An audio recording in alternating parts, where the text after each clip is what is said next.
Third model का second example है यहाँ पे, a policeman from a distance of 400 metre spots a thief.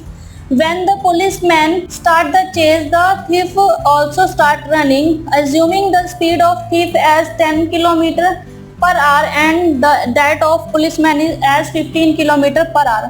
How far the thief could have run before he is overtaken? एक policeman ने 400 kilometre के distance से जो thief है, चोर है, उसको पहचाना है, ठीक है, और उसने उसके पीछे भागना शुरू किया. जिस टाइम पे पुलिसमैन ने भागना शुरू किया है सेम उसी टाइम पे थीफ ने भी भागना शुरू कर दिया. अब माना कि थीफ की जो स्पीड है वो है भागने की 10 किलोमीटर पर आवर और जो पुलिसमैन की है वो है 15 किलोमीटर पर आवर. तो हमें बताना है कि पुलिसमैन ने जो चोर को पकड़ा है उस पॉइंट तक का डिस्टेंस बताना है, ठीक है, जिस पॉइंट से शुरू किया था. तो अब जो यहाँ पर दो पॉइंट है, एक जहाँ पे पुलिसमैन खड़ा है, ठीक है, दूसरा जहाँ पे थीफ खड़ा है, चोर खड़ा है. इनके बीच का जो डिस्टेंस है वो है 400 मीटर, ठीक है.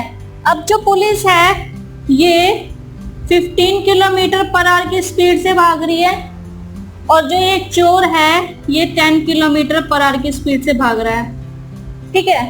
तो अब ये जब भाग रहा है आगे की तरफ को, सपोज कि इस पॉइंट तक भाग रहा है, ठीक है, ये थीफ का पॉइंट है जहां पर ये चोर और पुलिस मिले हैं यहाँ पर, ठीक है.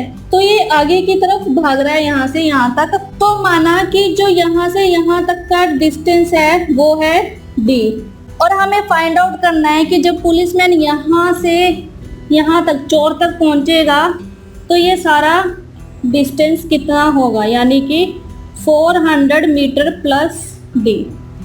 400 मीटर प्लस d हमें ये यहाँ पर फाइंड आउट करना है. 400 मीटर प्लस d यानी कि ये डिस्टेंस हमें फाइंड आउट करना. तो अब जो पुलिस और चोर है वो दोनों सेम टाइम पे रन कर रहे हैं, ठीक है, यानी कि जो टाइम लिया है पुलिसमैन ने और इक्वल होगा जो टाइम लिया है थीफ ने, ठीक है. अब हमें जो टाइम की इक्वेशन पता है, डिस्टेंस जो पुलिस ने कवर किया डिवाइड बाय स्पीड जो पुलिस की है, डिस्टेंस जो थीफ ने कवर किया डिवाइड बाय स्पीड जो थीफ की है.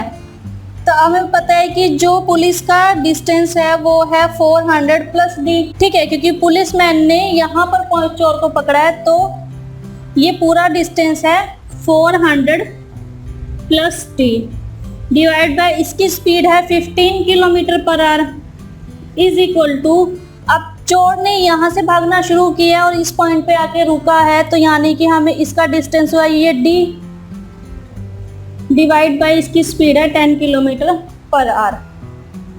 तो अगर हम इसको सिंप्लीफाई करें तो ये 3 टाइम और 2 टाइम, तो ये क्रॉस मल्टीप्लाई होकर आएगा 3d is equal to 800 plus 2d. 3d minus 2d, d is equal to आया 800 मीटर, यानी कि जो डिस्टेंस हुआ है ये यहाँ पर ये है 800 मीटर. तो इस तरह से आप इन क्वेश्चन को इजीली सॉल्व कर सकते हो. ऐसे ही मान लो क्वेश्चन में पूछा जाए कि जो पुलिसमैन है उसका डिस्टेंस कितना है, जो उसका स्टार्टिंग पॉइंट था वहां से लेके जहां तक उसने चोर को पकड़ा है वहां तक का, तो 400 मीटर प्लस d है उसका टोटल डिस्टेंस. अब हमें d पता है क्या है, तो 400 metre plus 800 metre is equal to 1200 metre. ये है पुलिस ने जो डिस्टेंस कवर किए है पूरा स्टार्टिंग पॉइंट से लेके चोर को पकड़ने तक के पॉइंट तक का, ठीक है. तो इस तरह से आप इन क्वेश्चन को इजीली सॉल्व कर सकते हो. तो वह क्वेश्चन जो सेम टाइम पर ही स्टार्ट हो रहे हो, किसी पर्टिकुलर पॉइंट तक पहुंच रहे हो, तो हम दोनों बॉडीज का टाइम इक्वेट करेंगे और वहां से फाइनल आंसर को फाइंड आउट कर लेंगे. तो आप इन क्वेश्चन पर अच्छे से प्रैक्टिस कीजिए.